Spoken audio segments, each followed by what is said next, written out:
ఒక vision document కూడా తయారు చేసుకున్నాం. 2047 తయారు చేసుకున్నాం. ఇందులో కూడా నిర్దిష్టమైనటువంటి టార్గెట్స్ పెట్టుకున్నాం. ఆ టార్గెట్స్ కూడా ఇయర్ వైజ్ ఏ విధంగా ఉండాలి, అదే సమయంలో దాన్ని బైఫర్కేషన్ కూడా బ్యాక్వర్డ్ ఇంటిగ్రేషన్ చేసి క్వార్టర్లీ ఎట్టుండాలి, మంత్లీ ఎట్టుండాలి, ఇవి కూడా ఒక నిర్దిష్టమైన టార్గెట్స్ పెట్టుకొని ఒక జిఎస్టిపినే కాకుండా కొన్ని డిపార్ట్మెంట్స్ మనం చూస్తే హ్యూమన్ రిసోర్స్ డెవలప్మెంట్ గా పనిచేస్తాయి, కొన్ని డిపార్ట్మెంట్ రెగ్యులేటరీ డిపార్ట్మెంట్లుగా ఉన్నాయి, కొన్ని డిపార్ట్మెంట్లు సర్వీస్ స్టాండర్డ్స్ వెల్ఫేర్ ప్రొవైడ్ చేసే పరిస్థితిలో ఉంటాం. ఇవన్నిటిని కూడా ఎకో సిస్టమ్ కరెక్ట్ గా ఉంటేనే మనం అనుకున్న టార్గెట్స్ మనం అచీవ్ చేస్తాం. అప్పుడే సస్టైనబిలిటీ ఉంటుంది. దానికోసం నేను ఎక్కువ మాట్లాడకుండా మళ్ళీ ఈరోజు జిల్లా కలెక్టర్స్ ని అదే మరిగా డిస్ట్రిక్ట్ లోని అడ్మినిస్ట్రేషన్ కూడా తీసుకున్నాం. ఇంకొక పక్కన వేళ్లే కాకుండా ఎక్కడికక్కడ ఒక్కొక్క కాన్స్టిట్యున్సీకి ఒక సీనియర్ ఆఫీసర్ ని పెట్టి అసెంబ్లీ వారిగా విజన్ ని రియలైజ్ చేయడం కోసం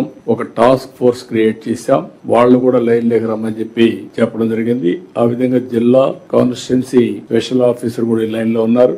ఇక్కడుండే అడ్మినిస్ట్రేషన్ అంతా కూడా ఒక పక్క ministers, secretaries, head of the departments ఉన్నాం. మనం అందరం కూడా గుర్తుపెట్టుకోవాల్సింది ఒకే విజన్, ఒకే డైరెక్షన్.